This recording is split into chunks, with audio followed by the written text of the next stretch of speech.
Hi, I'm Carol Vandertine. I'm Director of Social Service at Grace Cottage Hospital here in Townsend. And I'm very happy to be participating in the Life Skill Boot Camp project being filmed at Leland and Gray High School. And I'm here to answer some questions from George about whether or when it's appropriate to use an emergency room versus waiting until the next day to see the doctor in the doctor's clinic. George? So, if I can't breathe, my chest hurts, and my fingers are becoming numb, what should I do, or what would be the best approach? I think you need to get someone to drive you to the emergency room ASAP. I have a terrible sore throat, and there's visible white spots on the back of my throat. You could call the emergency room doctor and get his opinion. My guess is he'll tell you to gargle with some salt water, see how you feel the next day, come in and see the doctor if your throat is still really sore. I was walking on ice yesterday, fell, and my ankle is quite swollen. What should I do? Well, if you're able to walk on it, that's a good sign. Again, you can call the emergency room doctor and he'll make a decision about whether or not you need to have it x-rayed. He might tell you to just put some ice on it for 20 minutes and then let it rest a bit and then put ice on again and see if it brings the swelling down. When I was cross-country skiing Saturday, I fell backwards, hit my head, and it was fine Saturday, but today it hurts. You have a headache? Yes. Well, I think, again, you could call the emergency room doctor. My guess is he's going to listen to your symptoms and make a decision about whether or not you need to come in.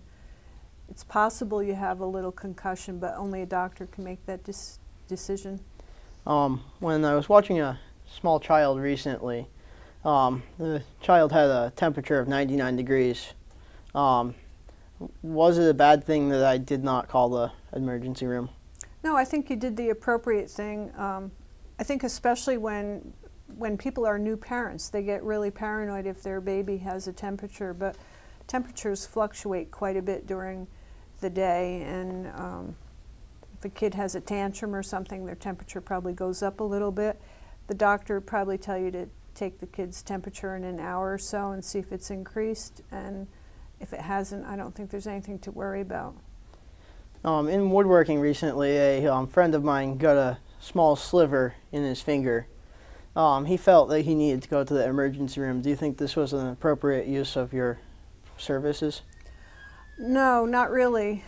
When a person comes to the emergency room, if they're coming on insurance, there's a much larger copay when you come to an emergency room.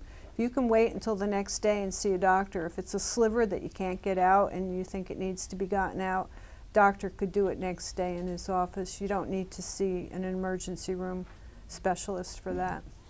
Also, while I'm woodworking recently, a friend of mine dropped his chisel and tried to catch it. It sliced open his thumb quite badly. Was it a good thing for him to go to the emergency room or not? Definitely. It probably needed to be cleaned out and stitched up. And if he hadn't had a recent tetanus shot, he probably would have been given one of those as well. When walking outside yesterday, I stepped on a rusty nail. Should I come to the emergency room?